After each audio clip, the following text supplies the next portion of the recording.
Muito bem, amigos. Hoje nós estamos aqui para conversar com um grande profissional, Paulo Nazareno Soares Rosa. Doutor Paulo, nós estivemos aqui recentemente falando um pouco da sua história de vida, da sua carreira, da família, dos pais, enfim, conversando com ele, assuntos diversos. E naquela oportunidade, ele falou sobre um artigo que estava prestes a sair, ligado à sua área de atuação, ligado à gastroenterologia, que é a sua especialidade. E ele tem estudado bastante. Dr. Paulo, diga-se de passagem, é um dos profissionais que mais tem viajado, se especializado, procurado informações a respeito da sua área de atuação. E eu fiquei curioso naquela oportunidade sobre esse artigo e hoje ele me enviou esse artigo já publicado e como ele é que é o autor, o mentor desta ação, nós vamos conversar com ele para que ele possa nos explicar melhor. Muito bem, doutor Paulo Nazareno, como a gente estava conversando, o artigo está publicado, um artigo sobre a gastroenterologia e a espiritualidade. A autoria de Paulo Nazareno Soares Rosa, e lá vai sair só como Rosa, né? Assim? Ei, Rosa, então chamar de Rosa agora, só Rosa, né? Pois, mestre Rosa, é o seguinte, esse artigo, primeiro, ele foi escrito, onde é que esse artigo é inscrito? Ou é escrito, ou ele é publicado, aliás? Ele foi publicado numa revista chamada Actas Journal Gastrology. É um artigo, uma revista internacional, já está rodando no mundo aí. Sim. Eles publicaram porque eles publicam coisas assim inéditas de pesquisa, uma revista especializada em novidades de pesquisa na área de gastroenterologia. Certo. Tá aí. Acho que eu mandei até para você aí. Mandou. Tá em inglês, mas eu vou mandar para ti. Só que eu digo, poxa, Paulo Nazareno sabe que meu inglês é pouco. Vou mandar traduzido. Pois traduza. Tá? Para você. Então ele nasceu disso, né? Desses mais de 40 anos de convivência, de observação, de notar falhas, lacunas entre o que a ciência pode dar para a pessoa e a real melhoria dela. Então, muitas vezes não acontece essa melhoria. Sim. Você faz o exame, tratava, retratava, e a pessoa... E aí, não estou bem, ainda estou sentindo isso, aquilo, outro, que tem uma coisa a mais aí nisso aí. Porque, objetivamente mesmo, não. A parte, digamos assim, a parte técnica foi feita, né? Tudo. E o paciente não se sentia... Não fica bem. Não fica bem. Não fica bem. Aí foi você despertou o interesse de perceber que outros fatores contribuíam para a melhoria ou não daquele quadro. Então, eu coloquei nisso na parte espiritual da alma, do sentimento, de como a pessoa se sentia. Mas como é que eu ia medir isso aí? Sim. Como é que você pode aquilatar, como é que você pode dar uma nota, um grau, uma classificação a algo que está na emoção, a algo que está assim. Daí, eu escolhi 4 pontos, certo, que é o pessoal, familiar, o trabalho e espiritual, para esses 4 pontos ser feito uma numeração. Aí você fez a tabulação, no caso.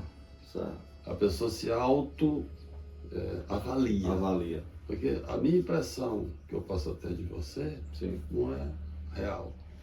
Também necessita um certo grau de, digamos, confiança do paciente com você, porque você está tocando na alma dele, você está tocando no sentimento. Sim. Às vezes em problemas assim que eles nem sempre compartilham com ninguém, por ser doloroso, né? Por inúmeras vezes, Edmilson, quando eu tocava nesse ponto, principalmente quando era tocante a filhos ou filhas ou coisa assim, por muitas vezes as pessoas desabavam, literalmente. Sim. Só chorava mesmo ali assim, e não conseguia mais falar. Então, estava ali a raiz da doença, estava ali na alma da pessoa, no sentimento da pessoa, a real causa daquela convivência difícil com a sua doença, com o seu problema. Então, essa pessoa, se não for trabalhar dessa parte aí, do seu problema, da sua dor, ela não vai ficar boa nunca. Por isso que às vezes o tratamento médico pode falhar e falha, porque, como eu te falo, não é visto que do outro lado não são só células, não são só neurônios, como as duas outras vias consideram. Sim, certo. Que é a via do eixo cérebro-intestino via nervo, a via cérebro-intestino via hormônio. Mas essa nossa via que eu chamei a atenção e que a gente está trabalhando nela, né?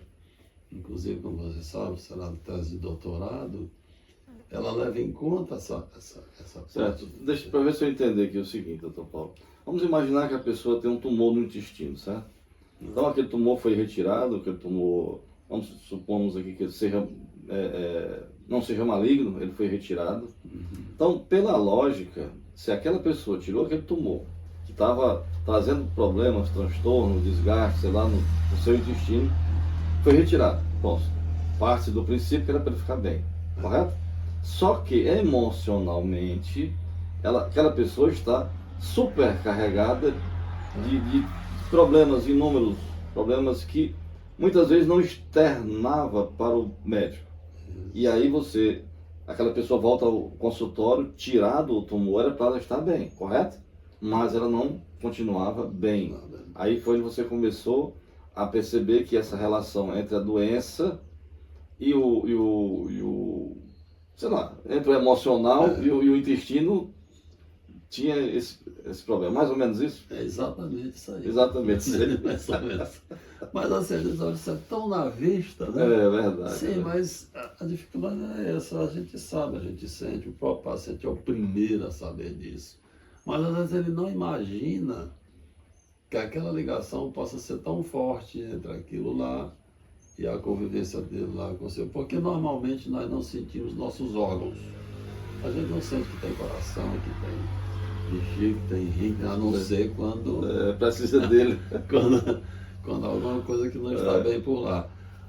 E existe a doença mesmo, você tem a gastrite mesmo, tem a bactéria mesmo, tem, ela faz sentir aquele desconforto, faz, mas o tamanho do desconforto, o tamanho do problema, a solução dele é que fica diferente de pessoa para pessoa, justamente por influência da alma, da espiritualidade, do sentimento. Sim. É aquela pessoa que muitas vezes volta do lado de chato, esse paciente é chato de vez, não fica bom nunca, né? Assim, o médico que não é avisado, é desavisado disso. Esses pacientes, alguns deles vão parar nos consultórios do psiquiatra, né? Usando medicações para ansiedade, usando medicações para termina criando um problema mesmo. Quando, né? na verdade, existe o campo para a psiquiatria, para a psicologia, para tudo. Existe, o profissional está lá, as drogas existem para isso aí. Mas tem muita gente com esse rótulo de problema nesse sentido, tomando medicações nesse sentido, e que, na verdade, nunca vai ficar bom. Vai depender sempre daquilo ali, porque a real causa que está no sentimento da alma, ele não curou. Então a gente também precisa não curar só o corpo, mas chamar a atenção de que muitas vezes passa o tratamento por isso aí. E esse mundo de hoje está uma fábrica disso aí. A ansiedade de hoje é uma coisa impressionante. O que eu atendo de jovens usando medicamento para ansiedade, Edmilson, não é brincadeira. Eu acredito. Com esse mundo aí de... essa tecnologia, a internet, essa coisa toda é muito boa, mas é ao mesmo tempo um problema muito grande. Cria falsas realidades. Olha, veja bem, como é que um adolescente, por exemplo, vai se sentir bem se ele tem suas inseguranças, é cobrado por algumas sociedade, por família, e ele ao mesmo tempo se sente mal, se sente com dificuldade, mas quando ele vai para a rede social, aquele povo da tropa dele, dos grupos, tudo feliz, sabe? Batendo aquela soltar mal feliz. Só lugar bonito, né, mano? Mas não, aquilo não é verdade. Aí ele intimamente assim, meu Deus do céu, por que eu sou tão infeliz, sou tão mal assim, e todo mundo que eu conheço vive bem? Isso gera Não é brincadeira não, isso já é felicidade enorme. Paulo, você agora me lembrou um grande poeta popular, é Leandro Gomes de Barros, que o nosso saudoso Ariano Suassuna gostava de recitar essa poesia dele, que era falando sobre Deus. Aí disse que se eu pudesse conversar com Deus, eu iria lhe perguntar: por que que sofremos tanto quando viemos para cá? Por que que uns são tão felizes e outros sofrem tanto, vivendo na mesma casa, morando no mesmo canto? Quem foi temperar o choro que acabou salgando o pranto? Isso é de Leandro Gomes de Barros. Então, essa questão da felicidade, hoje, ela está sendo muito superficializada. As pessoas querem mostrar só o lado bonito, o lado feliz da vida. E muitas vezes, na realidade, a situação é bem diferente. Né? É um prazer você dar a oportunidade de a gente conversar um pouco sobre isso aqui nesse ambiente aqui, onde a gente tem uma dualidade entre a alta tecnologia aqui que você tem, um estúdio muito legal e bacana, parabéns. Mas o que tem aqui de melhor ainda está do outro lado que vocês não estão vendo. É a natureza aqui, pássaros, árvores, flores e tal. Então esse casamento aí entre essas duas aparentes coisas distintas. Fica muito bacana aqui. Que legal, né, Nazaré? Pelo que eu percebi, conseguiu aí fazer uma conexão entre o cérebro e o intestino. Como é que funciona essa questão aí? Essa história do cérebro e o intestino, ela vem nos últimos 10 anos sendo muito levada em conta, e realmente é uma coisa importante. Mas sempre essa ligação, onde a literatura chama de segundo cérebro, se referindo ao intestino, ela se dá via ciência através da parte neural, que é o nervo vago, que é o nervo que mais diretamente interliga o cérebro ao intestino. Ele percorre todo o intestino, chamado vago, porque ele realmente ele transpassa todas essas áreas. E a outra via de interligação entre o cérebro e o intestino se faz via produção de substâncias chamadas hormonais, digamos assim, que é a gastrina, a histamina, ácido clorídrico, toda aquela química que interage cérebro e intestino. Mas eu sempre sentia que havia uma coisa a mais. Isso não satisfazia, não explicava completamente, né? Explicava do ponto de vista físico, mas do ponto de vista emocional, não. E esses anos todos a gente convivendo com os pacientes, eu por muitas vezes, ao atender uma pessoa, notava uma disparidade, uma diferença muito grande entre a intensidade dos sintomas, entre o sofrimento que aquela doença aparentemente causava na pessoa e os reais achados de endoscopia, os reais achados do ultrassom, da tomografia, da ressonância, ou outras ferramentas que a gente tem para auxiliar no diagnóstico. E meu feeling, a pessoa me passava assim, um certo sofrimento em relação à sua alma, ao seu sentimento. E eu comecei a revirar isso aí. Eu acho que podia estar dessa coisa física, podia estar dessa coisa eminentemente fisiológica, né, anatômica, algo a mais.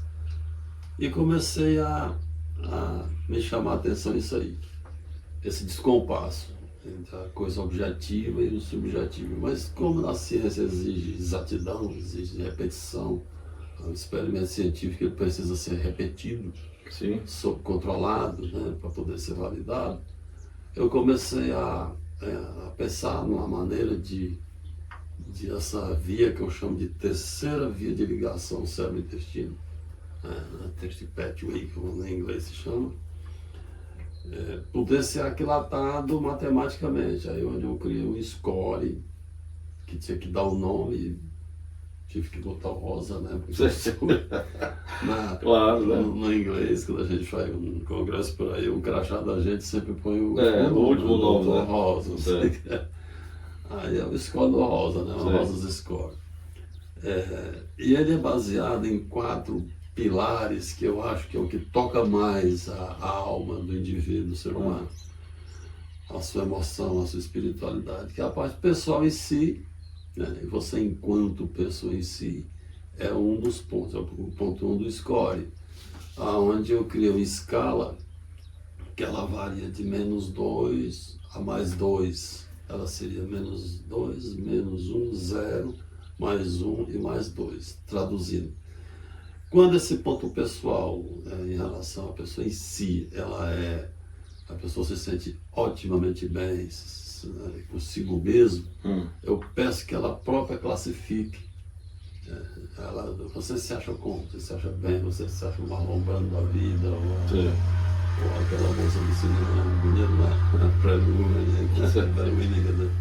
Então, aí a pessoa põe +2, quando a pessoa tem uma autoestima, uma sensação de bem-estar muito grande em si mesmo. Quando sou eu, não, me sinto bem, não, sou legal, +1. Não estou, para mim, não sinto nem mal, nem bem, 0. Quando ela se sente assim, não, eu tenho me sinto bem comigo mesmo e tal. -1, e quando ela é muito, autoestima muito baixa, -2. Certo. O segundo ponto é em relação à família. Família que eu falo no sentido do seu entorno familiar. Sim. Seja esposa, filho, filha, parente, se há algo na sua convivência, se há algo no seu dia a dia familiar que seja muito ruim, às vezes é um problema, um filho usando droga, ou uma convivência conjugal muito ruim, ou algum parente muito problemático, ou alguma doença mesmo familiar que toca muito a pessoa, então ela qualifica no ponto negativo, ou o contrário. Se a convivência familiar é espetacular, harmoniosa, ela também bota mais acima no +2. O outro ponto é o ponto do seu trabalho, sua atividade profissional. Se o que você faz, se no que você trabalha é algo que te faz sentir bem, ótimo, que adora trabalhar, acha ruim quando termina o horário, ou se é aquele trabalho que você sai de lá querendo nem olhar para trás, como se fosse um alívio, isso atormenta a pessoa. Então também ela coloca na escala de -2 a +2 Sim. o sentimento dela em relação a isso. E o último ponto, o quarto ponto, seria a parte espiritual. Não necessariamente do ponto de vista religioso, mas de alguma fé, de alguma saída do ponto de vista espiritual que te faça socorra nas aflições, socorra nos momentos de dificuldade. Você é uma pessoa agnóstica, não crê em nada, e se isso não é nenhum apoio para você. Esses 4 pontos também, eles se subdividem em 2 coisas, assim, se é permanente ou se é transitório, se é passageiro. Por exemplo, se você tem uma coisa que é pessoal, você está com uma bolsa de colostomia aqui, Certo. se ela é definitiva, isso é uma coisa permanente, então ela tem uma afetação na pessoa diferente de se ela sabe que daqui a 3 Ela meses sabe que vai ela tirar. alimenta uma esperança de que aquilo aí vai Assim aliviar também aquele sofrimento. Assim como também do ponto de vista familiar, foi uma Sim. perda familiar recente, uma saudade ainda muito profunda, a gente sabe que isso vai passar um pouco.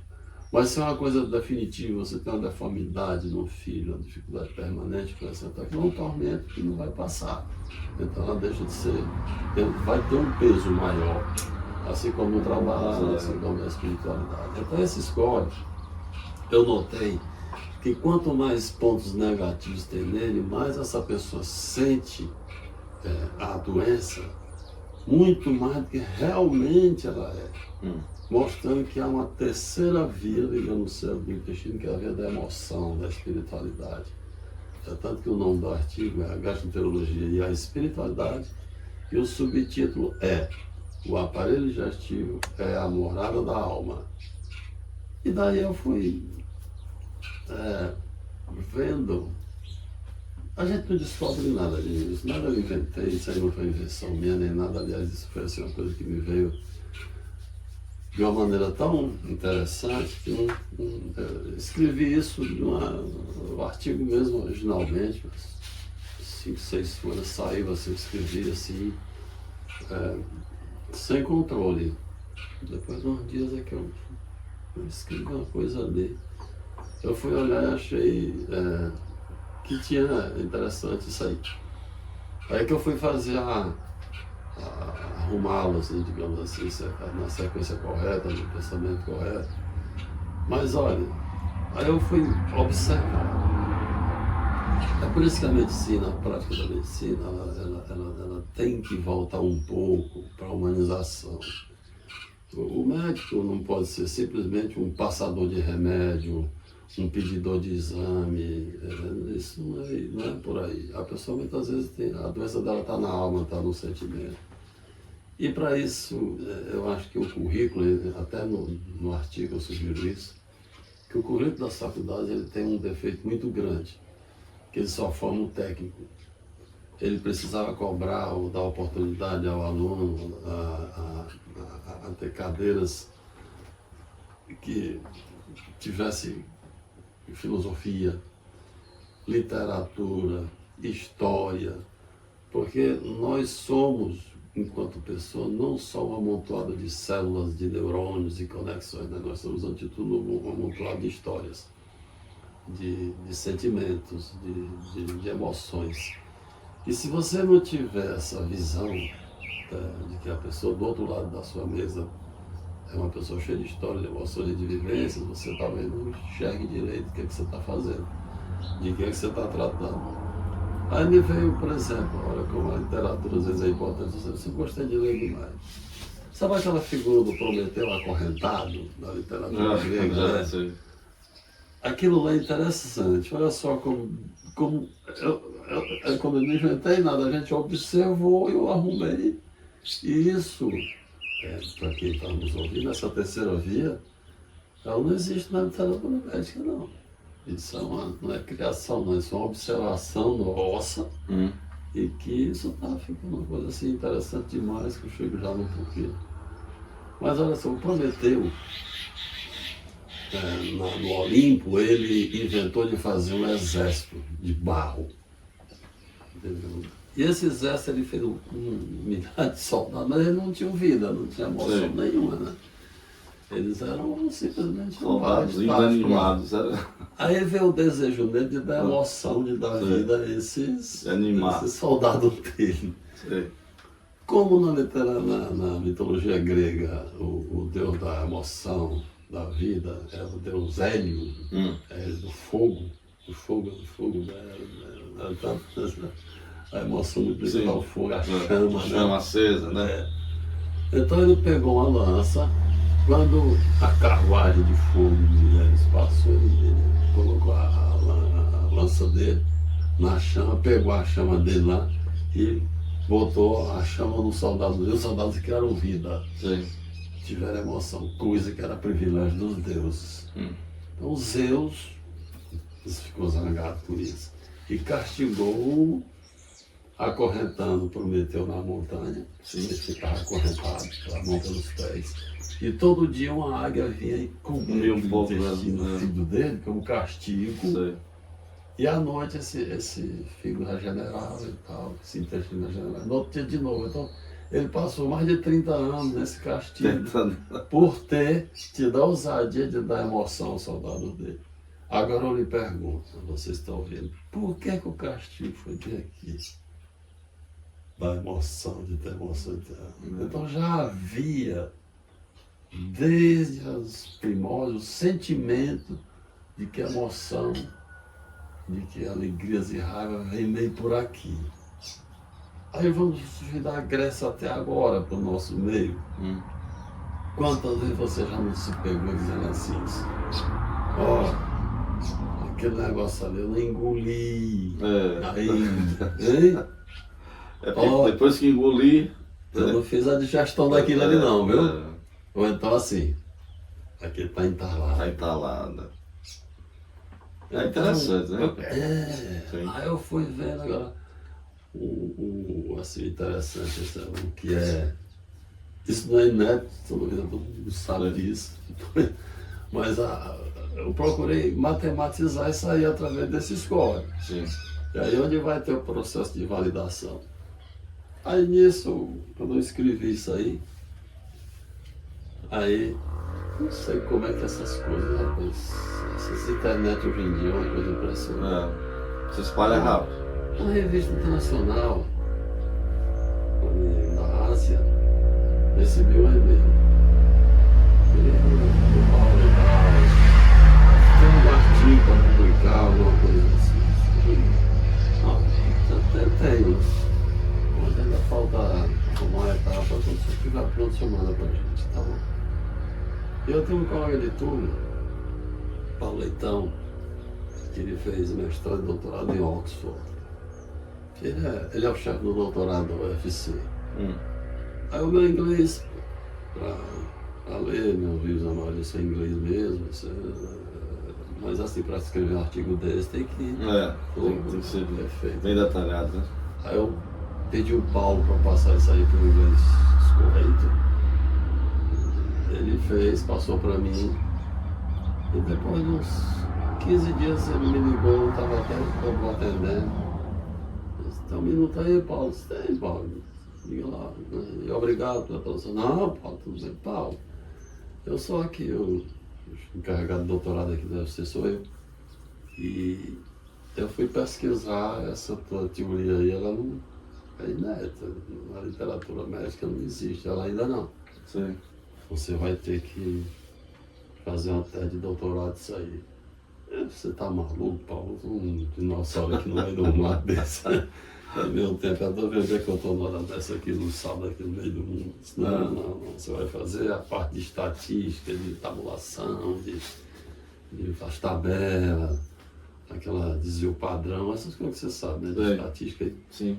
Para poder validar isso aí, esse é o negócio aí. Eu tô nessa fase. E o artigo saiu agora na revista internacional, tá aí, no mundo aí. Chama-se a Gastrologia e a Espiritualidade, né? A gastroenterologia E a espiritualidade. espiritualidade. Né? O sistema digestivo é a morada da alma, né? Certo.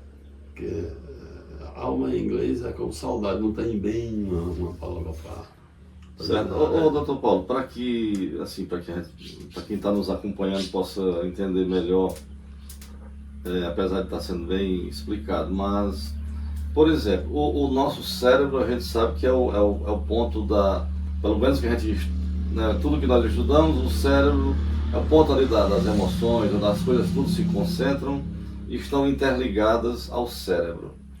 A sua tese, no caso, é mostrar que o intestino também é este elo de ligação, de ter essas emoções, de sofrer isso, tentando explicar melhor isso aí. Ele tem uma diferença também, foi muito boa a sua pergunta, realmente. Quando você coloca as teorias, não, as descobertas anteriores de que o cérebro e o intestino são ligados entre si, é chamado segundo cérebro, através do sistema nervoso, não de nervoso de medo, de nervos mesmo, físicos, né? Assim como também de hormônios, fica um pouco distante um do outro. Sim. Mas quando a gente bota ele nessa minha via, terceira via, que é a via da alma, da emoção, ele está junto um do outro. O cérebro repousa no intestino, o intestino dele. Então, nesse caso, essa nossa tese, a influência não é só cérebro para o intestino, ela também é intestino-cérebro. É uma via de retorno, dupla. talvez, né? De mão então, dupla. tanto um quanto o outro gera no indivíduo ou alegria ou tristeza. Então, levando em conta essa visão de que o médico, principalmente o cardio também, o coração também tem um pouco de influência. Pouco não, tem muita influência do cérebro também, da parte emocional. Então, eu acho que nesse mundo de tecnologia, nesse mundo de medicamento, de doentificação das coisas, essa teoria ela vem puxando a medicina, puxando o médico de volta para a origem do indivíduo mesmo, como pessoa, e não como rótulos, né? Você tem assim, gastrite, tem as classificações de síndrome aguda, crônica, os diversos aspectos anatômicos lá. Mas a gente antes de tudo, emoção, a gente antes de tudo, um amontoado de histórias. É nesse sentido em que essa tese, ela muda a visão. A gente quer, com isso, que seja oportunizado ao médico, que ele tenha essa visão, essa outra maneira de ver a pessoa que está do outro lado que você está atendendo.